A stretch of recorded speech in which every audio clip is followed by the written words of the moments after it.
Olá, mulheres, sejam muito bem-vindas ao podcast Direito e Afeto. Aqui eu acredito que informação ela é poder.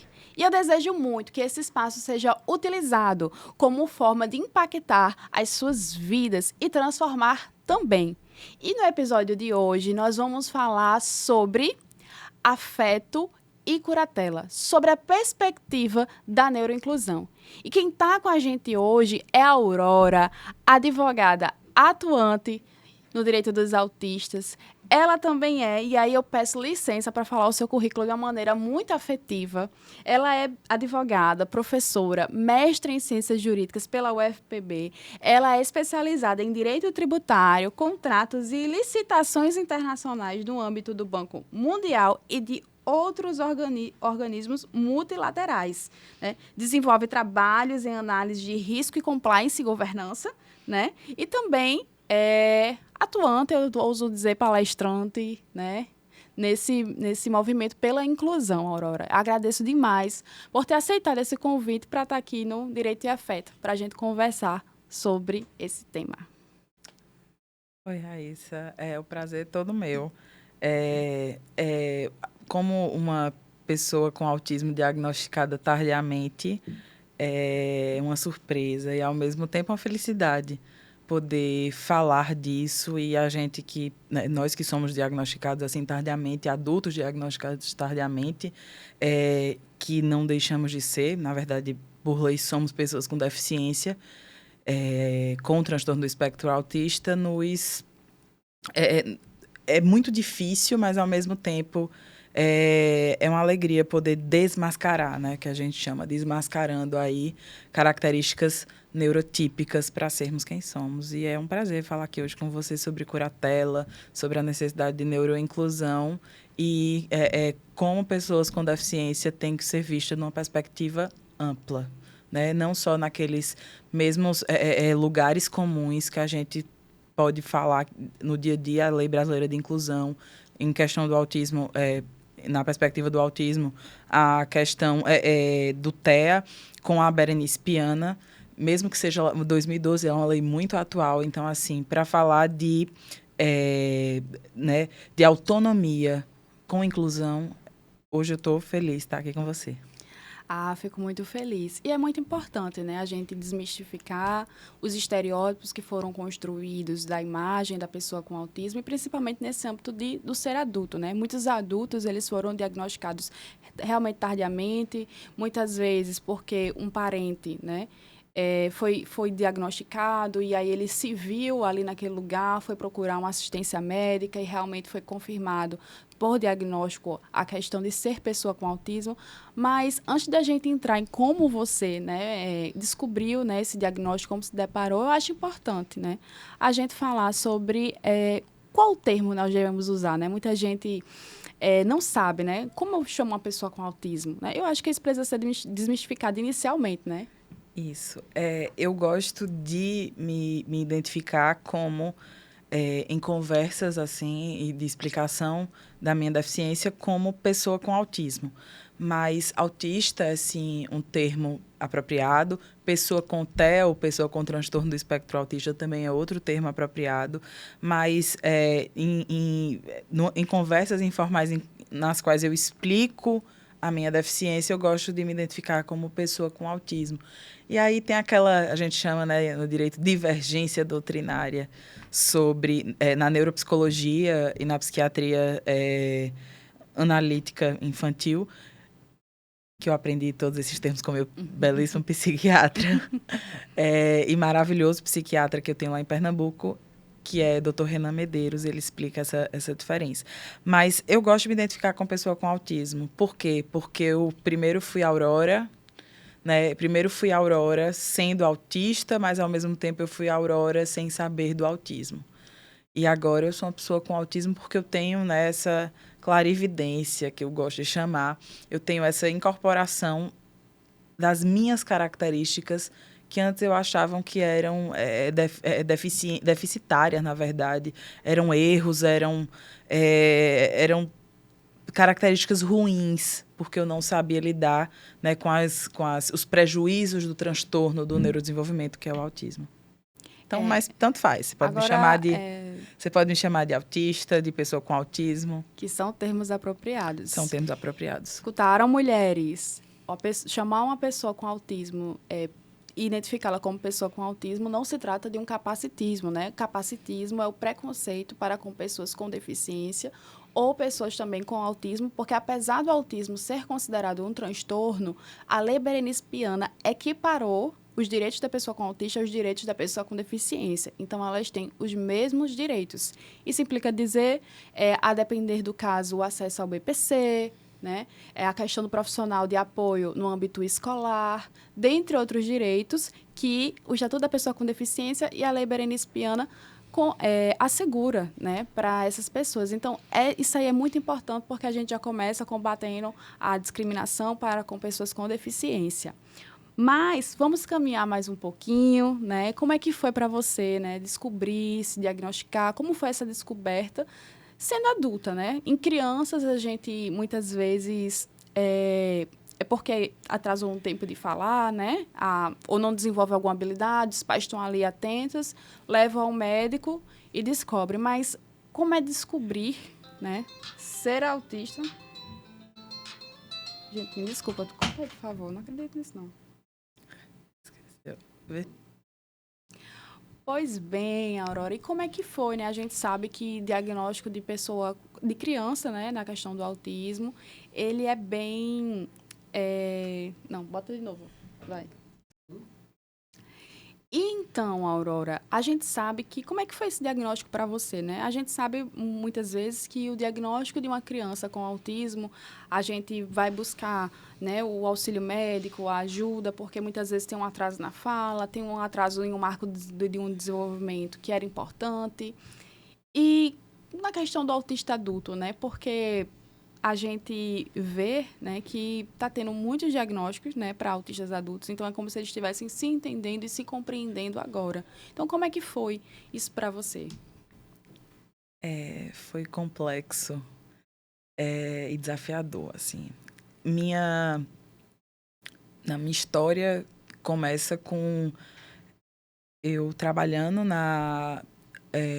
em uma instituição pública em Caruaru, porque eu passei minha vida inteira. Eu acho importante, né, contar isso quando eu falo da minha trajetória.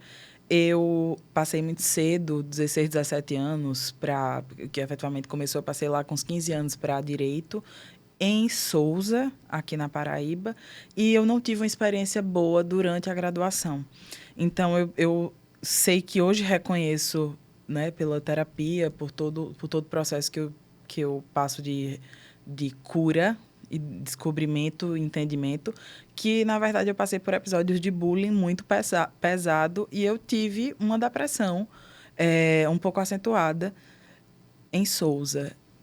Acho importante falar isso porque, encontrando com outros autistas que foram tardiamente diagnosticados, é sempre mesmo o contexto de que, às vezes, por ingenuidade ou, às vezes, por tentar se adequar àquele espaço que é neurotípico, que eu nem sabia a diferença na época, né? E muitos não sabem, porque não tem essa perspectiva do diagnóstico, que de tentar se encaixar ou então de não apagar quem é.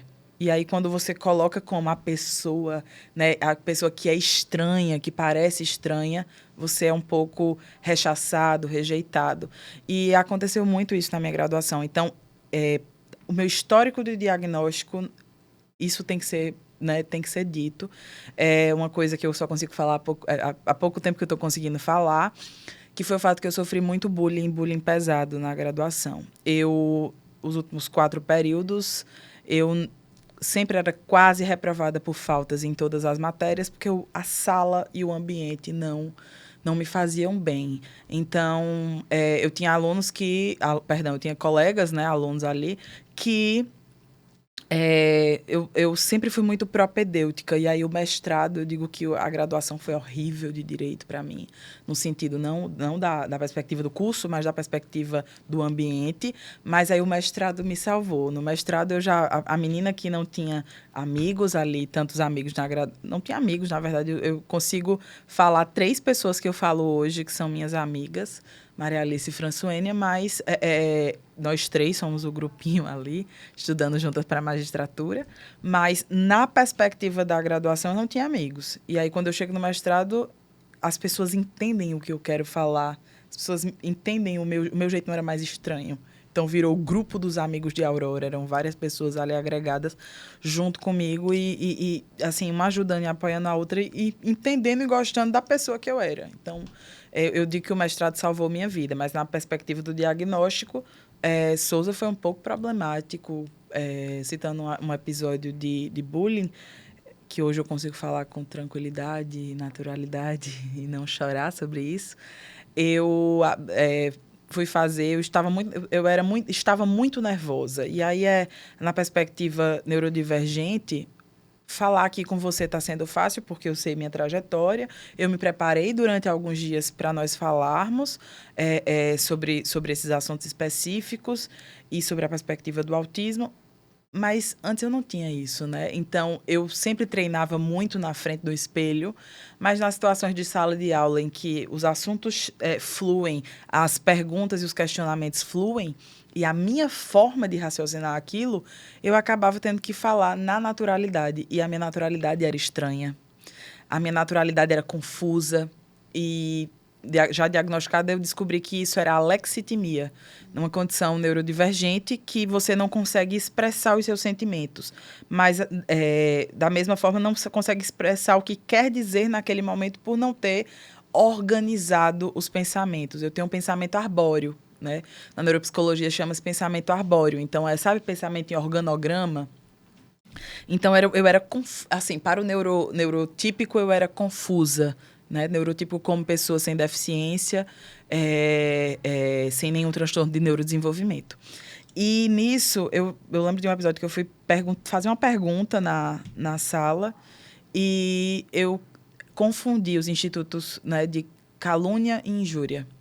E aí um professor, né, chegou perto de mim e disse assim, como é que você chega ao 10º período? Eu já era o 10º período da faculdade, você não sabe disso. Nisso, vários alunos começaram a rir, assim. Acho que foi o episódio que eu lembro hoje como, naquele momento, a sala toda começou a rir. Então, naquele momento, eu levantei, fui para o banheiro e comecei a esmurrar a minha cabeça. Mas era esmurrar como não chore, pare de, você não vai surtar, sabe? Aquilo para mim era uma ansiedade, né? Aí lá em meados de 2016 é que começava-se a falar de ansiedade, que depois na pandemia a gente sabe que foi um assunto mais falado. Na terapia e no meu diagnóstico, assim, eu comecei a entender algumas coisas que eu passei que era claramente o cenário de uma desregulação neurodivergente. E o mestrado melhorou muito isso. Eu lembro, para você ter ideia, os episódios de bullying eram o seguinte, eu era tão estranha ou diferente que também tinha a perspectiva de eu sentar, eu só gostava de sentar na mesma cadeira, que a gente, né, que chama-se de rigidez cognitiva, na mesma cadeira, da mesma fila, próxima à porta, para eu não ficar... não gostava de sentar atrás, justamente porque eu tinha a sensação de sufocamento, que eu tinha que sair dali o mais rápido possível e ter uma perspectiva de saída muito rápida. Isso também era uma característica neuroatípica, neurodivergente que eu tinha e hoje eu percebo que, meu Deus, eu realmente sou uma pessoa com autismo, sempre fui uma pessoa com autismo, com baixas e com prejuízos e com benefícios. Mas, em relação ao bullying, para você ter uma ideia, eu era tão estranha que eu chegava fora e tava um grupinho reunido, 5, 10 pessoas, eu chegava e uma das pessoas, um dos agentes ali do bullying, já dizia, sai daqui, ninguém gosta, você é estranha, ninguém gosta de você aqui. Eu estou falando na perspectiva de estudante de direito, que hoje podem ouvir esse podcast, né, e sabem exatamente disso. Mas, ao mesmo tempo, eu dormia várias horas seguidas e aí não ia para a faculdade, isso era o meu cenário de prejuízo do meu jeito neurodivergente, que não se encaixava, que era estranha. No mestrado isso mudou totalmente e ressignificou a Paraíba para mim, né? Eu vim de Pernambuco, então ressignificou a Paraíba. Por conta do mestrado eu casei, porque eu conheci meu esposo, é irmão de uma colega lá do mestrado, ela doutoranda e eu mestranda. Então, eu casei em 2021, voltei para Pernambuco. E fui para essa instituição pública trabalhar, e aí é onde começa as características neuroatípicas serem mais acentuadas, ficarem mais acentuadas. Eu toda a vida fui muito produtiva. Em que sentido? E aí é uma característica que toda pessoa com TEA tem. Né, assim, quando não tão... Tem a diferença entre pessoa com TEA e a pessoa com TEA que também tem TDAH, e aí tem alguns prejuízos e benefícios também, mas é uma diferença. Mas eu não tenho TDAH e eu sou mais...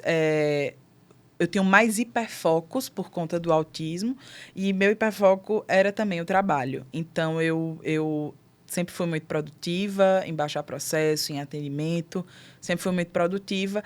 Mas aí, eu passei 1 ano e alguns meses, perdão, 2 anos, salvo engano, 2 anos, e quase 2 anos. E aí, eu trabalhava num ambiente que ele era muito pequeno, acho que do tamanho dessa sala aqui, em que tinha algumas mesas e tinha atendimento e tinha o local assim de espera do atendimento. E aí, como era um posto, né, que era muito era no centro, era muito fluxo de pessoas, então as pessoas preferiam ir para lá do que se deslocar para mais longe. E aí, era um local pequeno, então pessoas têm cheiros diferentes. Eu, toda a minha vida, fui muito sensível a cheiro. Então, eu tinha cheiros diferentes, vozes diferentes. Então, eu comecei a ficar hiperprodutiva no atendimento e no acompanhamento de processos, porque eu queria que as pessoas fossem embora.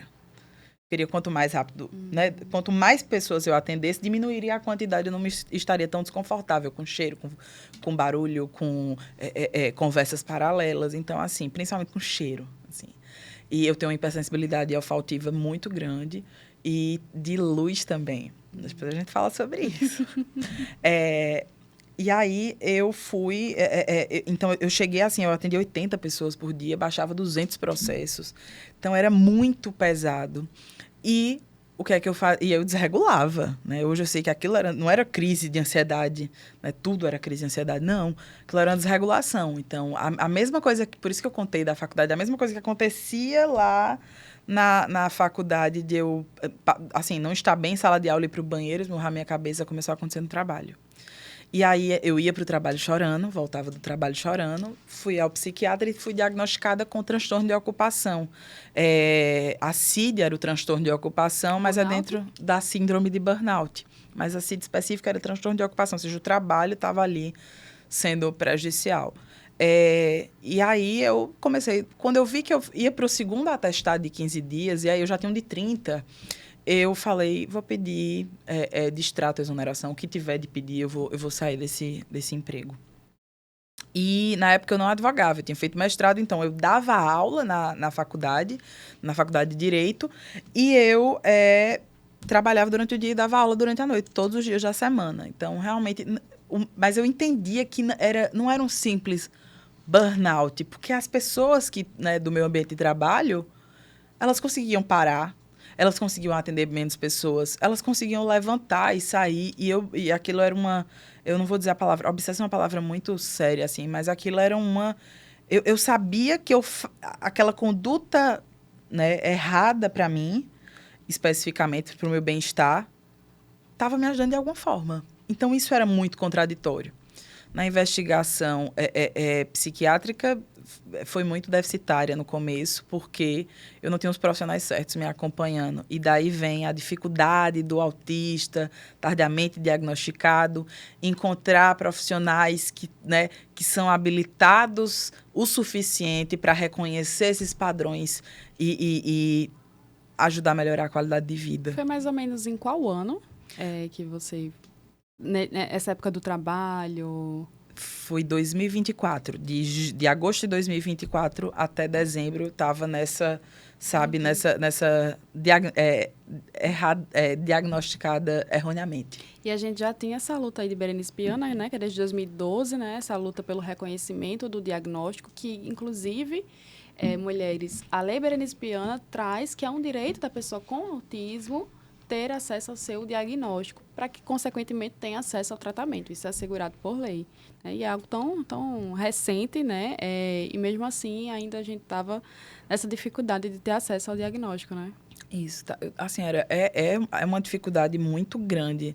E aí vem aquele cansaço de mudar de profissional, mudar de psiquiatra, E aí eu falava, psicólogo nenhum me entende.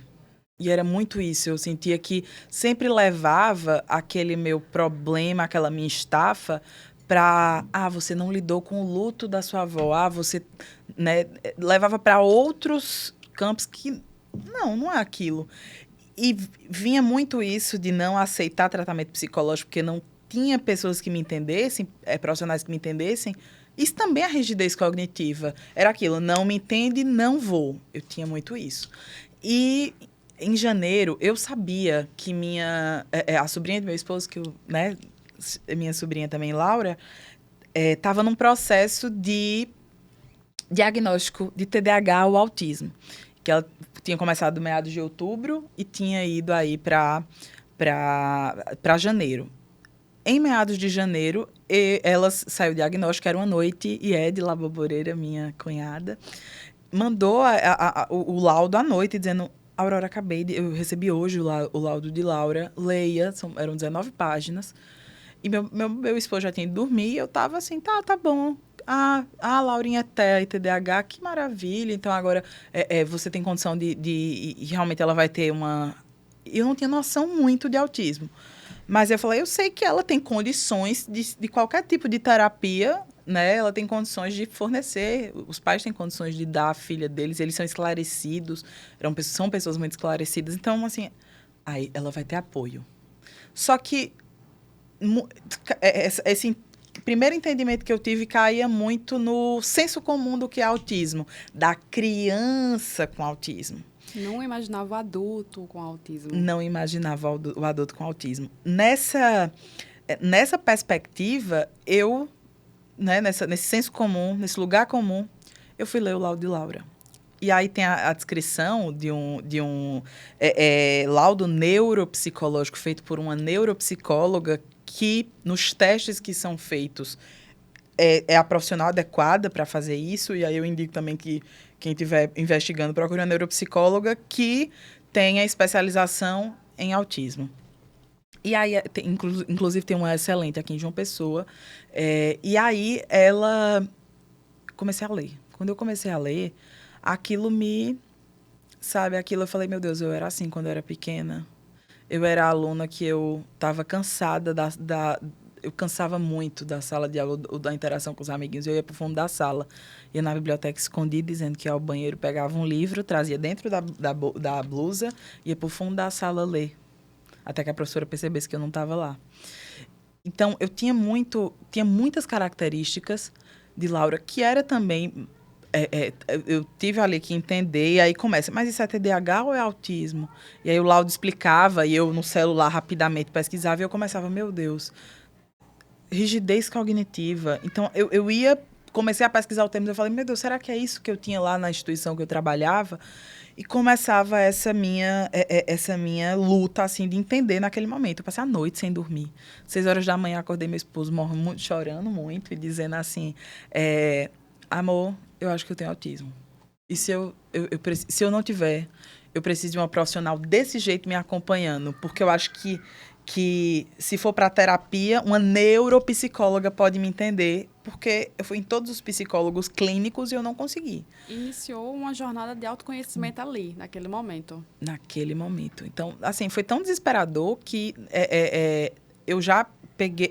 eu comecei a falar com várias pessoas, várias que eu vi que só tinha psicólogo. Você conhece alguma neuropsicóloga? Então, eu fui em Caruaru, né? Isso. Então, assim, até conseguir que alguém me indicasse Camila Monteiro, que é minha neuropsicóloga e terapeuta hoje clínica. Mas é uma profissional de neuropsicologia. E aí, eu lembro que eu estava saindo da igreja, e aí ao ler o laudo de Laura, eu também comecei a entender algumas coisas. A igreja me incomodava, luzes brancas, era justamente assim. O estúdio, a gente sabe que eu vim preparada para o estúdio, mas é assim, as luzes brancas da igreja. Eu toco órgão, né, que é piano, teclado, órgão, eu toco.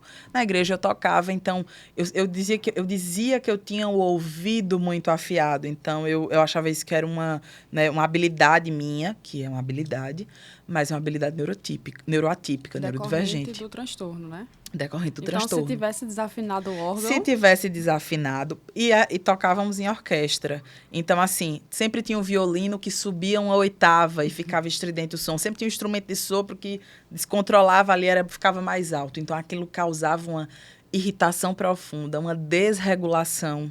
Então, eu sempre ia para a igreja e voltava incomodada. E eu fui criada num cenário familiar muito religioso, assim. E hoje mudou bastante, mas era um cenário religioso. Então, às vezes, meus pais não entendiam, porque eu ia para a igreja e mamãe dizia assim, como é que você vai para a igreja e volta irritada do mesmo jeito que você... Eu vi muito isso. Quando eu achei Camila, e foi no mesmo dia que eu acordei Édipo lá chorando, eu liguei para ela, assim, como eu estava tão desesperada e assustada, porque vem aquele... O que é que tá acontecendo? Sabe, eu lembro que eu dizia que eu estava... No processo de diagnóstico, eu estava sempre andando, sabe, numa cachoeira que você tem que... Não tem outro caminho, você tem que passar pela cachoeira, mas embaixo tem a queda d'água e você não sabe por onde se segurar. E só tem aquele caminho ali que você tem que ultrapassar. Então, era muito esse cenário de medo e insegurança. Eu acho importante... A gente vai falar sobre curatela, mas eu acho importante falar o meu diagnóstico dessa forma, porque eu fui diagnosticada sob o CID-11 e eu queria falar sobre isso. Mas, de uma perspectiva mais geral, foi isso. Eu liguei para a Camila e falei assim, se você não me atender, eu não sei o que eu vou fazer comigo. Assim, tipo, não é que eu não sei o que eu vou fazer comigo, não sei o que eu vou fazer com o que eu estou sentindo. E eu estou muito assustada e eu vou desistir, sabe? Não tem quando você chega ao ponto de querer... de resposta. Precisava de resposta. Nessa época eu já tinha pedido a exoneração, né, de extrato, exoneração, e eu já tinha saído da instituição pública que eu trabalhava. E ela disse que viu no meu... o desespero de uma pessoa que está muito... A Aurora chegou aqui muito desregulada. E a minha primeira sessão foi com ela no outro dia.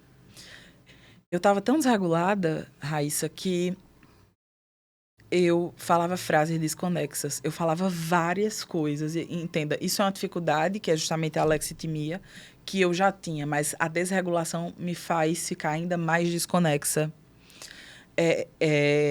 E eu tive que tentar ter uma boa noite de sono para vir aqui, a semana sabendo, a semana pensando, para eu ter essa ideia conexa. Eu palestrei agora na ESMA, na integração que teve lá do TJPB sobre justiça e inclusão, capacitação de magistrados e servidores, e eu me senti um pouco desconexa porque tinha muitas pessoas naquele auditório, era um ambiente novo. Eu mandei antes para a assessora Surama, maravilhosa, da desembargadora doutora Ana Carla, que ela me mandasse foto e vídeo do lugar para eu ter uma previsibilidade, porque tinha muitas pessoas ali. Então, tudo isso, essas dificuldades, eu fui começando a entender com Camila, com minha neuropsicóloga. E nisso, ela disse, Aurora, você está extremamente desregulada. Está tudo bem você ser um pouco confusa, porque talvez seja prejuízo de um possível... E a gente não falava assim, você é autista. A gente falava num possível diagnóstico. Um possível diagnóstico. Então, ela disse que eu precisava fazer aqueles testes, mas eu tinha que me regular. Passei 2 meses me regulando, fui para os testes neuropsicológicos, deu autismo, né? E aí eu fui procurar um psiquiatra. E essa é a dificuldade, assim, quando a gente pensa em diagnóstico tardio, é encontrar um profissional, e eu digo psiquiatra, que entenda os meandros do significado do diagnóstico, da interpretação clínica e científica correta, principalmente em mulheres. A gente está falando aqui também para mulheres adultas, assim. a gente passa a vida toda mascarando. E eu sou um autista hiperverbal. Vocês estão vendo aqui que eu sou um autista hiperverbal. Eu dizia que a Camila, que eu sempre fui a criança muito madura para a minha idade. E hoje, né, com a perspectiva da baixa que eu tive, né, e eu também fui diagnosticada com autismo e com transtorno depressivo maior decorrente como comorbidade do autismo. Então, não era ansiedade. A minha condição clínica de prejuízo que eu tinha teve que ser muito bem estudada. Porque qualquer profissional que não fosse tão preparado quanto, por exemplo, o meu psiquiatra Renan Medeiros ia identificar aquilo talvez como uma crise, né, como um transtorno, uma TAG, um transtorno de ansiedade generalizada. Na verdade, o meu estado clínico me indicava para um transtorno depressivo. Né? E aí que vem lá, e aí é porque eu contei de Souza, que vem lá, né, das baixas que eu tive em Souza durante a graduação. Essa ideia de diagnóstico, e aí eu falo, para a mulher é mais, são vários meandros. Como se fosse mais sutil identificar o autismo na mulher. Mais sutil identificar o autismo na mulher. A gente estava falando, você falou sobre... porque crianças a gente consegue identificar pelo atraso na fala, tem outras características específicas. Em pessoas tardiamente diagnosticadas, e principalmente em mulheres, o que é que a gente tem? A gente tem várias mulheres ali que tiveram que se adaptar, porque ou tiveram uma criação rígida, e esse é o meu caso. Então, a coisa que eu mais detestava, minha mãe pediu desculpa a mim, assim, minha filha, me perdoe. Eu não era... não tinha como, os critérios diagnósticos mudaram até pouco tempo, não tinha como entender que você era especial, né, de certa forma. E aí, que era diferente, no sentido de especial, eu falo carinhosamente, uso a palavra especial de forma carinhosa que minha mãe usou. E aí, eu ia pra rua, eu era criança, 10, 12 anos, eu ia pra rua e eu detestava. A mamãe dizia assim, vai ali no mercado, compra interiorzinho. Eu sou do interior chamado Cumaru, em Pernambuco, a 40 quilômetros de Caruaru. E aí, minha mãe sempre dizia assim, vai lá no mercadinho, na venda de Dona Maria, e vá lá comprar tal coisa. Então, aquilo me incomodava, porque eu não queria falar, não queria sair para falar com as pessoas. E era cidade pequena, era, né, o centro, o único bairro da cidade é o centro, que é uma rua só, que minha avó morava e todos conheciam. Então, quando eu saía com minha mãe e minha avó, Aurora, fale com as pessoas, dê bom dia. E... fazendo um paralelo aqui, é muito difícil para uma pessoa neurodivergente dar bom dia. Eu toda vida, isso foi uma característica que eu falo em terapia, a gente conversa muito. Neuroatípico, neurodivergente, não gosta de dar bom dia. Não gosta de dar bom dia. Para mim não tem sentido dar bom dia, certo? Qual é o sentido de bom dia? O sentido prático? Não teria uma finalidade. Não é prático, não é concreto, é abstrato. Então, não tem finalidade, é ser gentil. Mas, e aí, sempre veio na minha cabeça esses questionamentos. Como eu disse no trabalho, eu atendia tantas pessoas, bom dia, bom dia, bom dia. Aquilo me irritava, porque não fazia sentido. Faz sentido dizer, desejo a você um bom dia. Aí faz sentido da construção da frase. Entendi, porque teria que ter uma finalidade para você.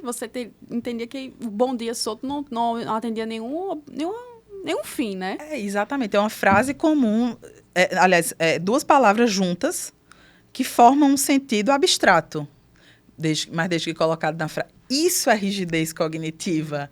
Isso é uma característica do autismo, de literalidade que a gente tem. Eu era muito literal. E na terapia, eu dizia...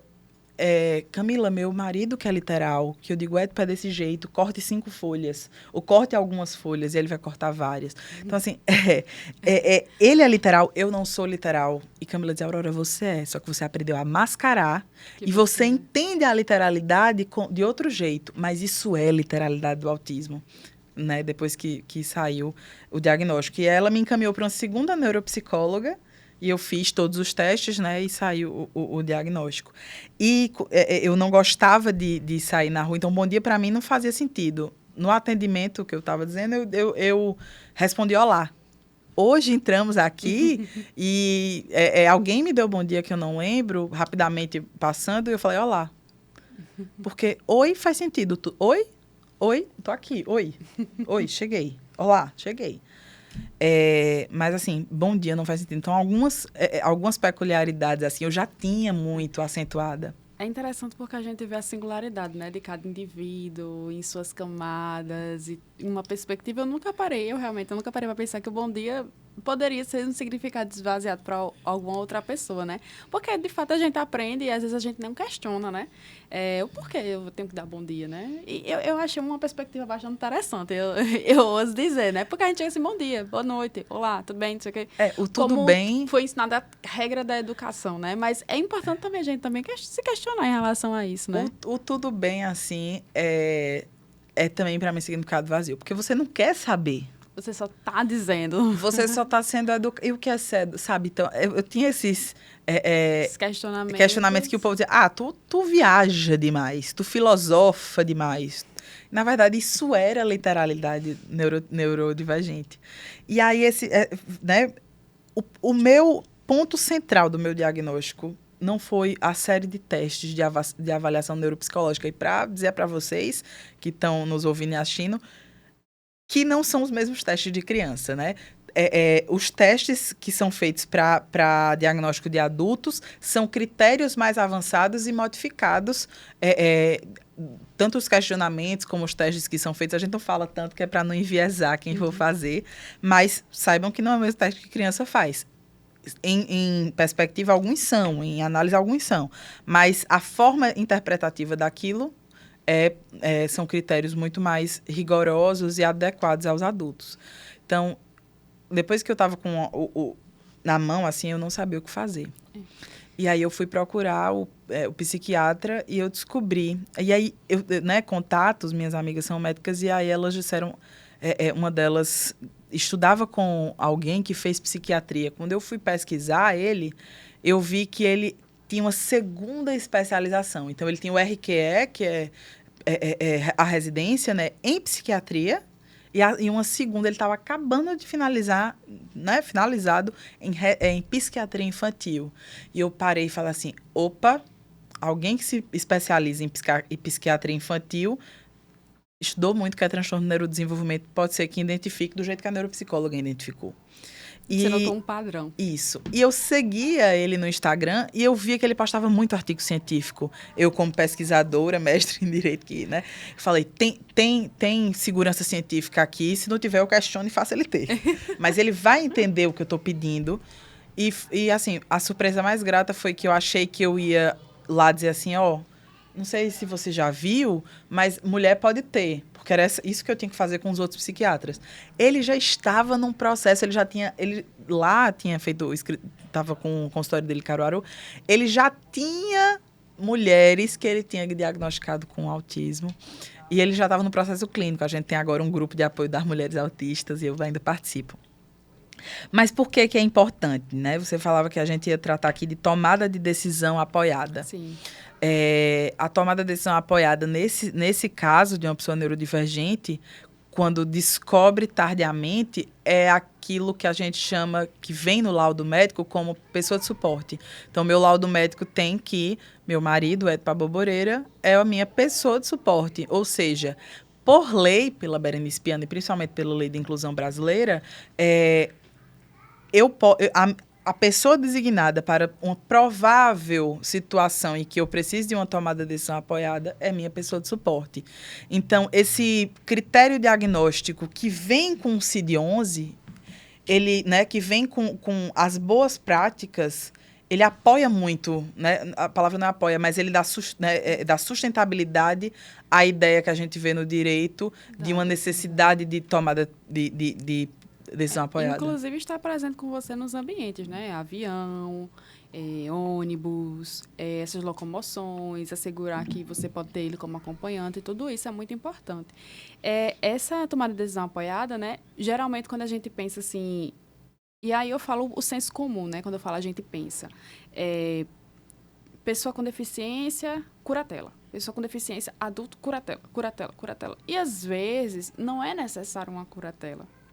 A pessoa se sente insegura de ir lá, de tomar aquela decisão, de ser responsável, digamos que sozinho ou sem uma orientação sobre aquilo, mas nem tudo se resume a curatela. E há um combate ao capacitismo no ordenamento jurídico brasileiro, quando veio o Estatuto da Pessoa com Deficiência, que diz que a pessoa com deficiência ela pode casar, a pessoa com deficiência ela pode adotar, a pessoa com deficiência ela pode ter filho, a pessoa com deficiência ela pode ter uma vida sexual ativa. Eu gosto muito de falar também nessa perspectiva da pessoa com deficiência, ter acesso, né, ao seu direito reprodutivo, ao seu direito sexual, porque isso é muito importante, né? A gente tem que enxergar uma pessoa com deficiência como uma pessoa que usufrui de todas as áreas de sua vida como uma pessoa que não tem deficiência, né? Óbvio que a gente vai precisar de equidade em relação a alguns pontos, porque vai precisar justamente tornar os desiguais igualmente nas medidas das suas desigualdades, né? Mas aquela pessoa ela tem capacidade de responder por si na sua vida civil, né? E aí institucionalizar a curatela, né? Muitas vezes é retirar essa capacidade que poderia ser desenvolvida com a tomada de decisão apoiada. E aí eu gostaria de saber o que é que você pensa sobre isso. O que é que eu penso sobre isso? Eu vou trazer um caso, certo? De amigos da família. Eu tenho um amigo que foi criado a vida inteira, o melhor amigo do meu pai, um dos melhores amigos do meu pai. O nome dele é Vavá, ele mora numa cidade chamada Riacho das Almas, em Pernambuco, pertinho de Caruaru. E aí ele ele e a esposa cuidam de 2 tias.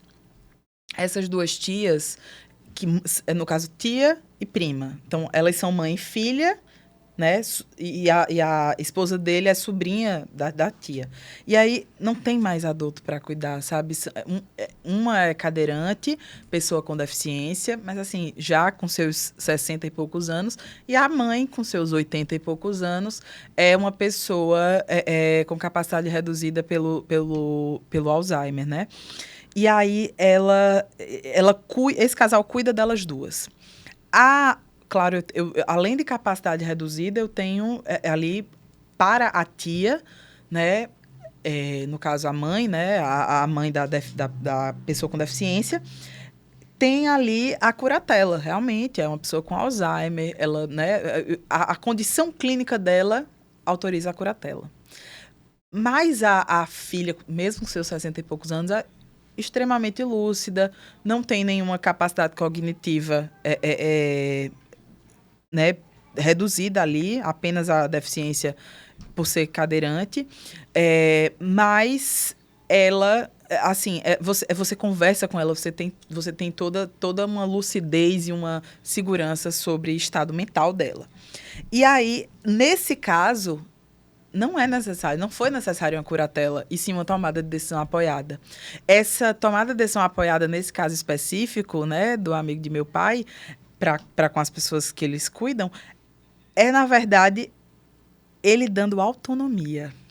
E aí a palavra autonomia para uma pessoa com deficiência, me incluo nisso, é muito importante. Porque por mais que no meu laudo, meu marido seja a minha pessoa de suporte, por mais que para Nena, a gente chama ela de Nena, para Nena, Vavá e Tiana sejam as pessoas de suporte, né? São as pessoas que cuidam, são os cuidadores mesmo. Mas da pessoa com deficiência uma autonomia que é necessária. E que ela pode exercer, né? E que ela pode exercer. E que ela pode exercer essa autonomia. Então, minha gente, é importante, antes de tomar qualquer decisão em relação à curatela ou tomada de decisão apoiada, procurar um advogado especializado que possa lhe auxiliar, lhe orientar, né? E informar. É muito sério a gente tirar a autonomia de uma pessoa que pode se expressar, né, a sua autonomia.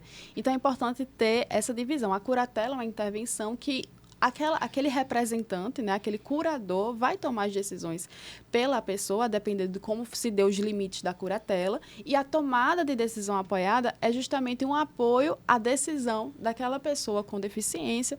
Muitas vezes tem sido o entendimento de tomar decisão apoiada para pessoas com depressão, né, de também ter essa possibilidade, mas que não retira a autonomia da pessoa, pelo contrário, ouve, escuta e está ali como um apoio. E isso é muito importante, essa questão da autonomia. Até para reduzir a ideia, e aí a gente pode entrar na discussão do capacitismo. O senso comum em geral de uma pessoa com TEA, e aí se aplica, claro, às demais deficiências, é que ela... E aí eu meu esposo, antes de entrarmos, ele disse, conte a história de ontem. E aí, ontem fui falar para uma determinada pessoa que... e aí, eu tenho um trabalho intelectual de apoio com ela, e ela falou, você é autista? Ah, para. Se você é autista, eu também sou. E na hora eu falei, não diga isso, por favor, não repita, isso é capacitismo, e capacitismo é crime. Essa minha frase, essa minha... né, a palavra apoiar está na minha cabeça como ecolalia, né? Eu tenho ecolalia, então eu escuto a mesma música por 12, 13, 14 horas seguidas, a mesma palavra fica na cabeça. Eu lembro que e elas, minhas amigas vão assistir, eu acho que elas vão lembrar disso. No ensino médio, eu usava a palavra especial para tudo. Ah, você é muito especial. E aí tinha um vídeo que eu fui fazer de feliz aniversário. Eu falei a palavra especial 23 vezes. Isso já era autismo e eu não sabia. Isso já era autismo e eu não sabia. E aí, essa ideia de que você é tão... Ah, você não parece autista. Isso é muito capacitista. Igual eu chegar lá para a Nena, cadeirante, 63 anos, salvo engano, e dizer assim, ah, mas você está nessa cadeira de rodas, você não... É Vavá e Tiana que decidem por você. Você não decide nada. Ah, você vai para onde a gente quiser. É também como se você, visivelmente, você visse que a pessoa é perfeita, né? Porque tem 2 braços, tem 2 pernas. Isso. Você vê isso, aí muitas vezes aquela pessoa pode ter uma deficiência física, né? E você, tu é deficiente física? Não é possível, né? Se tu tem deficiência física, então também tem problema na coluna. Exatamente. Então, muitas vezes também decorre disso. Às vezes as pessoas associam muito a estereótipos, né? Do que é uma pessoa com autismo, do que é uma pessoa com deficiência. Isso. É importante a gente ter muito cuidado. No TEA, isso é muito, muito. Você não tem noção, assim, desde o meu diagnóstico, as pessoas chegando... E aí, o meu limite entre entender que aquilo é uma... É porque a pessoa não foi a palavra educada, tá? Não foi educada naquilo, não aprendeu aquilo. Tem um limite do que é capacitismo. Isso, para mim, foi muito difícil. Mas aí, ela não ter aquela informação. De não ter aquela informação. Isso, eu relativizar, porque ela não tem a informação, é uma informação nova. Relativizar isso em relação realmente ao capacitismo. Então, antes eu era muito complacente, então eu falava, ai, não, é porque você não entende. E aí mas isso cansou, isso chegou num ponto assim as pessoas, e aí inclusão também é isso. Inclusão é a perspectiva do outro, de incentivar no outro uma necessidade que ele vá buscar se educar sobre determinado assunto, porque eu não preciso o tempo todo estar ensinando para você quem eu sou e qual a minha deficiência, porque isso é né, a dignidade da pessoa humana também está ali dentro. Então, você tem que entender o que você falou, os desiguais na medida das suas desigualdades. Isso é equidade, você pontuou muito bem. Então, eu cheguei no ponto que eu disse assim, não, então você precisa pesquisar mais sobre autismo. Mas você não é autista? Falei, não repita isso, que isso é crime e você precisa se educar mais sobre autismo. A gente também tem muito essa discussão na pauta racial, né? Nós, pessoas negras, não precisar explicar para uma outra pessoa o que seria o racismo, o que é ser negro. Porque aquela informação ali teria que ser decorrente também de, vai pesquisar, porque aquilo ali compromete também o seu tempo, né? Na questão da pauta racial, a gente também lida muito na questão da desigualdade, né? Do tempo desigual entre um, entre outro, e o peso daquela informação que aquela informação tem. Então, eu estou compreendendo o que você tá me relatando aí, que é tipo assim, você não teria o dever de ensinar. Isso. Eu não sei, eu tenho uma memória fotográfica que chama-se popularmente de memória fotográfica. Também não vou educar as pessoas nesse termo, mas eu tenho. Então, assim, não sei se você provavelmente se lembra, mas no nosso primeiro encontro eu falei assim, foi a pauta, assim, eu entendi o que era lugar de fala com o meu diagnóstico, entendi ainda mais a pauta racial. Então, antes a gente, né, por um tempo na sociedade se divulgou muito que ou de forma errada o que era lugar de fala, ou num tom pejorativo do que é lugar de fala em relação às minorias. E aí, quando eu recebi o diagnóstico, eu passei pelo luto do diagnóstico, pela confusão de quem eu era. Eu mascaro ou eu não mascaro? Eu me balanço ou eu não me balanço? Porque agora eu estou desregulada com essas luzes. Eu saio para ter um tempo, vou me trancar no banheiro para ter um tempo de regulação, ou as pessoas vão perceber? Então, eu passei por tudo isso. Mas entender, depois que passou tudo isso, que eu comecei a me apropriar. Ou seja, trazer para mim a pessoa que eu sou. E aí tem um livro que eu gostaria de indicar que se chama Desmascarando o Autismo, ou Unmasking Autism, de Devon Price, é um professor PhD que descobriu tardiamente o autismo e ele é de psicologia clínica, que descobriu tardiamente porque um primo descobriu. Então, o livro é um relato de pessoas, é um livro muito atual, é um relato dele de pessoas e de características que se perpassa desde, né, o achar que tem até eu sou. Então, a gente tem uma linha muito, né, muito tênue, mas também muito grande em relação a um espaço muito grande para entender de será que eu tenho e eu sou. Isso, para mim, foi muito difícil. E eu lembro que naquela conversa a gente falou, né? Eu entendo, Aurora, eu compreendo os seus questionamentos e é aquele famoso nada sobre nós sem nós, né? Nós podemos falar. E aí envolve também essa discussão que a gente está trazendo aqui, de curatela, de tomar decisão apoiada. Então, se a própria legislação brasileira está defendendo, está combatendo o capacitismo e está dando autonomia à pessoa com deficiência ou à pessoa equiparada, à pessoa com deficiência... Então, vocês têm lugar de falar, esse lugar é sobre vocês, né? E aí, nesse ponto, eu gostaria de tratar sobre critério diagnóstico, né? Níveis de autismo. Eu acho importante isso, e aí eu não deixa de ser uma ideia assim, da nossa conversa em direito e afeto. Eu amo o nome do podcast. A gente está percorrendo aqui o direito, a sua história, que é o afeto, e a gente vai seguindo. Eu amei esse nome de podcast, eu queria elogiar. Mas, assim, eu também queria falar sobre critério diagnóstico.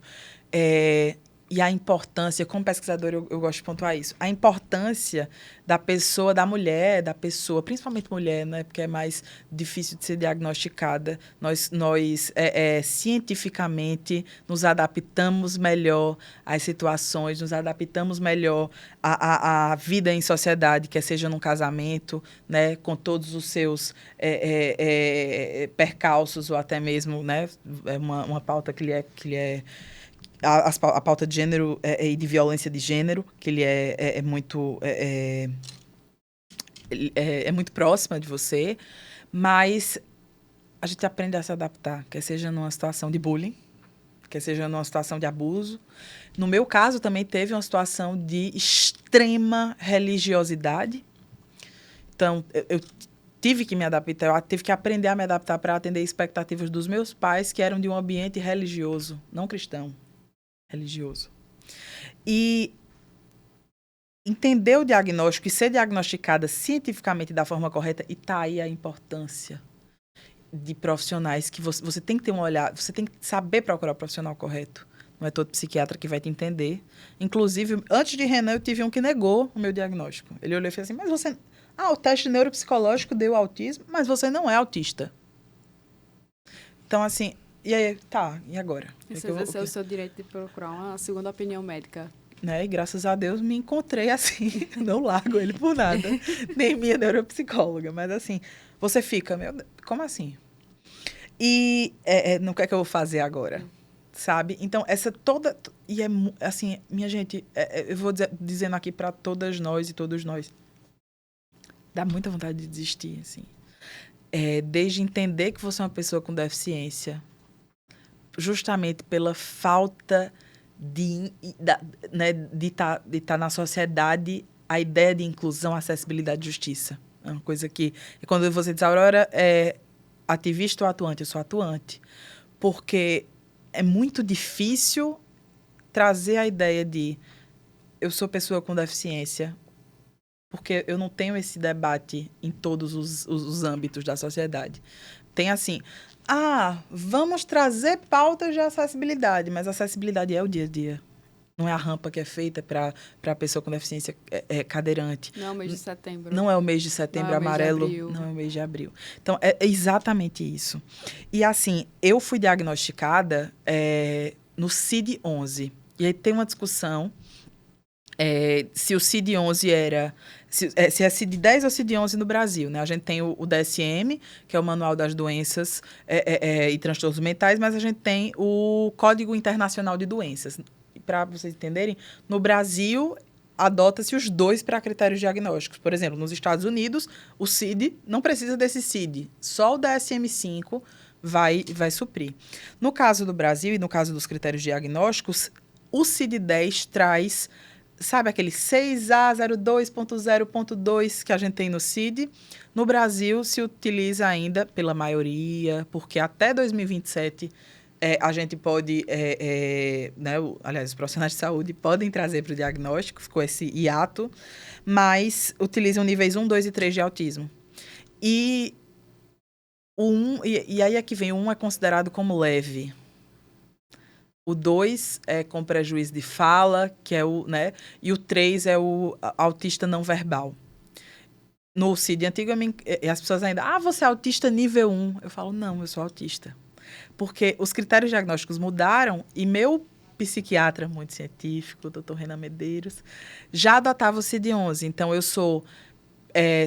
o meu CID é 6A02.2, CID-11, 6A02.2.0. 6A02.0, perdão. E aí, eu sou autista sem deficiência intelectual, com pouco prejuízo de fala. E aí, esse critério diagnóstico, e eu entendi, né, junto com a minha terapeuta, que é neuropsicóloga, eu não troquei.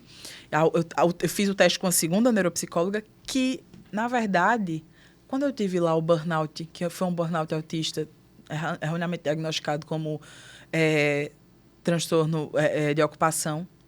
Na verdade, eu tinha tido uma regressão ao nível 2. E aí, meu esposo está presente nessa sala, foi a pessoa que mais cuidou de mim, entende o que eu passei. Eu tinha crises que eu passava... De janeiro a julho, eu tinha crises que eu passava 2, 3 horas sem falar. Então, a gente chama o meltdown e o shutdown. As minhas crises eram tão pesadas que eu tinha os dois. Então, eu tinha primeiro o chorar, o me desesperar, o me bater, até aquilo ser tão pesado que dava um shutdown profundo. Eu perdia a capacidade muscular, assim, eu realmente não sentia mais o corpo, perdia a capacidade muscular e ficava sem falar por 2, 3, 4 horas sem conseguir voltar para mim. Então, isso é uma crise generalizada que é comum em pessoas do nível 2. E eu tive essas crises. Então, quando o CID vem atualizar e vem trazer isso, é também com a ideia de acabar o capacitismo, porque o autismo é leve. Você fala tão bem, você é hiperverbal, mas os prejuízos de uma deficiência, e eu não estou falando só de TEA, são muito... são mais invisíveis para aqueles que não a têm, não têm aquela deficiência, do que para aquelas pessoas que convivem. Os desafios de uma pessoa com capacidade de visão reduzida, uma pessoa com deficiência auditiva, com uma pessoa com TEA, por exemplo, são muito maiores daquilo que eu consigo te falar aqui, ou você consegue observar no dia a dia. E isso impacta no mercado de trabalho, em garantias financeiras para a pessoa com deficiência, da dignidade, da valorização, sobre tudo isso, né? Eu não vou adentrar aqui no tema de pessoa com deficiência, pessoa com transtorno espectro autista no âmbito do trabalho, porque aí a gente teria uma discussão ainda mais profunda e a gente precisa se encaminhar para o fim. A conversa está muito boa. Mas de toda essa construção, né, nasce a Aurora atuante. Eu queria que você falasse, assim, brevemente, como é que tá dando essa sua atuação, como é que tem se sentido nessa experiência? A primeira coisa, na hora que essa minha segunda neuropsicóloga leu o meu diagnóstico, ela perguntou, o que é que você está sentindo? E eu virei para ela dizendo assim, que o que eu estava sentindo é que era visualmente, né, a autista é muito visual, pensa muito com imagens. Que toda a minha vida eu me senti numa cidade muito grande. Aí eu imaginava Nova York, que eu tenho hiperfoco em Nova York. Mas numa cidade muito grande em que eu achava e me perdia, achava e me perdia. E aí, com o diagnóstico eu senti que ali ela estava pegando um mapa e colocando na minha mão. Como alguém que quer ser atuante, sabe, no autismo, e aí eu estou com vários projetos, né, enviados na ouvidoria do STJ, já está no gabinete do ministro Herman Benjamin, e aqui no TJPB já estamos com iniciativas para a inclusão no trabalho de pessoas com autismo. Muito importante. Mas estar atuante e ser atuante, porque eu sou autista, eu sou pessoa com deficiência, é sentir que eu estou distribuindo mapas dos quais me deram. Não só para pessoa com TEA, que é a minha deficiência, mas para as demais. A gente vive muito perdido e é muito difícil se encontrar, né, quando a gente sabe que é tão diferente das pessoas que nos cercam. Mas eu sinto pegando o mapa e colocando na mão das pessoas, é isso. E é muito, muito bonito de se ouvir isso que você falou. E também, assim, é muito importante, né? Que seja, de fato, você, como pessoa autista, como lugar de fala, né? Nesse corpo, né? Eu gosto muito de falar sobre isso. A gente fala muito sobre as experiências do corpo negro, né? E por que não falar das experiências do corpo da pessoa com autismo, naquele lugar, naquele espaço, o que ela passa, ela vai falar a partir das suas experiências. Eu acho isso muito importante, porque a gente consegue estabelecer até mesmo políticas públicas melhores, né? Ao invés de ser nada que impeça uma pessoa que não tem autismo falar sobre como é que se fala, não é só o falar sobre, mas o apoiar a causa, sabe? Nada impede isso, mas é importante, né, que vocês tenham esse protagonismo, porque se a gente está falando de inclusão, então a gente tem que dar espaço para que quem ocupa essa experiência, quem vivencia isso, fale sobre isso, né? A jornada diagnóstica, ela ressignifica. Quem está me ouvindo agora, que tem o menor, assim, desconfia que seja neurodivergente, quer seja no transtorno de neurodesenvolvimento que for, mas, assim, a jornada do diagnóstico ressignifica a pessoa, né, que você é. Então, é isso que eu deixo a mensagem aqui, é muito importante. E aos poucos a gente vai tentando mudar essa ideia da sociedade de coisas pontuais que se faz para a inclusão. E, na verdade, a inclusão é muito mais profundo. Tem que estar na base, no seio da raiz, sabe? Há um projeto político maior. Há um projeto político maior. É um projeto político maior que necessita de traçar diretrizes, de se sentar com as bases governamentais, de sentar com bases governamentais internacionais, porque a maioria também, né, dessas regras de design universal, né, de estrutura e tudo mais, também vem um pouco de regras internacionais. Então, é muito importante a gente discutir isso como políticas públicas, da forma justa, de uma forma equânime para todo mundo. E agora, para encerrar, como você resumiria tudo isso aqui, todo esse que você falou aqui no podcast, em uma palavra, né? Como é que seria, assim, para você, uma palavra assim que marca para você durante toda essa jornada? É difícil isso.